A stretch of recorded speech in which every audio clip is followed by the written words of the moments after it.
ഈഡൻ ആദ്യത്തെ വെടിപൊട്ടിച്ചു കഴിഞ്ഞു.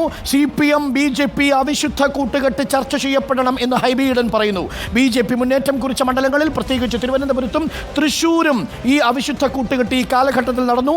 ലാവലിനടക്കം പല കേസുകളും പരിശോധിച്ചാൽ അത് മനസ്സിലാകുമെന്ന് ഹൈബി ഈഡൻ പ്രതികരിച്ചിരിക്കുന്നു. എറണാകുളത്ത് വിജയമുറപ്പിച്ച ഹൈബി ഈഡന്റെ ആദ്യത്തെ രാഷ്ട്രീയ പ്രതികരണം വന്നിരിക്കുന്നു. ഇനി കേരളം ചർച്ച ചെയ്യുന്ന പ്രധാനപ്പെട്ട വിഷയം അതുതന്നെയായിരിക്കും. എന്തുകൊണ്ട് BJP വന്നു, LDF എന്തുകൊണ്ട് പിന്നാക്കം പോയി? പത്തനംതിട്ടയിൽ UDFിൻ്റെ ലീഡ് ഇപ്പോഴും 35,293 നിൽക്കുകയാണ്. തമിഴ്നാട്ടിൽ BJP 0.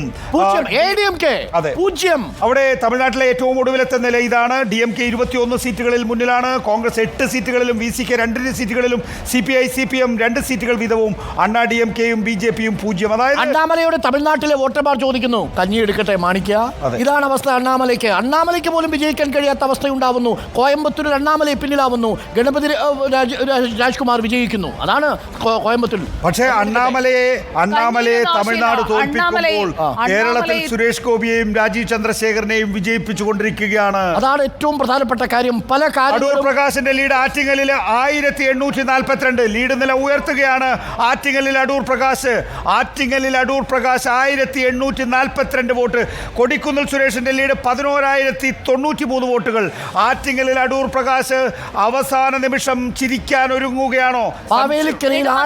അടൂർ പ്രകാശിനെ തുടയ്ക്കും. മാവേലിക്കരയിൽ എന്താ സംഭവിക്കാൻ പോകുന്നത്? മാവേലിക്കരയിൽ ആദ്യം ആളിക്കെത്തിയ അരുൺകുമാറിന് അവസാനം നിരാശപ്പെടേണ്ടി വരുമോ എന്നതാണ് ചോദ്യം. 11,000 വോട്ടുകൾക്ക് കൊടിക്കുന്നിൽ സുരേഷ് എന്ന പോൾ മാനേജർ കൊടിക്കുന്നിൽ സുരേഷ് തല ഉയർത്തി നിൽക്കുന്ന കാഴ്ചയാണ്.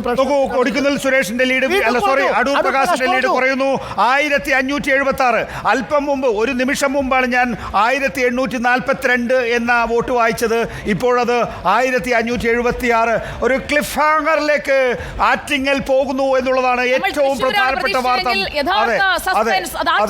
ആറ്റിങ്ങലിലെ ഒരു ത്രികോണ മത്സരത്തിലൂടെ അടൂർ പ്രകാശ് നല്ല പോരാട്ടം കാഴ്ചവെക്കുന്നുണ്ടെങ്കിൽ തന്നെയും എപ്പോഴും മാറിമറിയാനുള്ള സാധ്യത ആറ്റിങ്ങലിൽ നമ്മൾ ഇനിയും കാണണം. ത്രികോണ മത്സരം തന്നെയാണ് ആറ്റിങ്ങലിൽ നടക്കുന്നത് എന്ന കാര്യം ഈ മുരളീധരനും ആറ്റിങ്ങലിൽ, അതായത് സംസ്ഥാന ഭരണത്തിനെതിരായിട്ടുള്ള അതിശക്തമായിട്ടുള്ള കാറ്റിനിടയിലും പിടിച്ചു നിന്നിട്ടുള്ളത് ആലത്തൂരും ആറ്റിങ്ങലും മാത്രമാണ് എന്ന് കാണണം.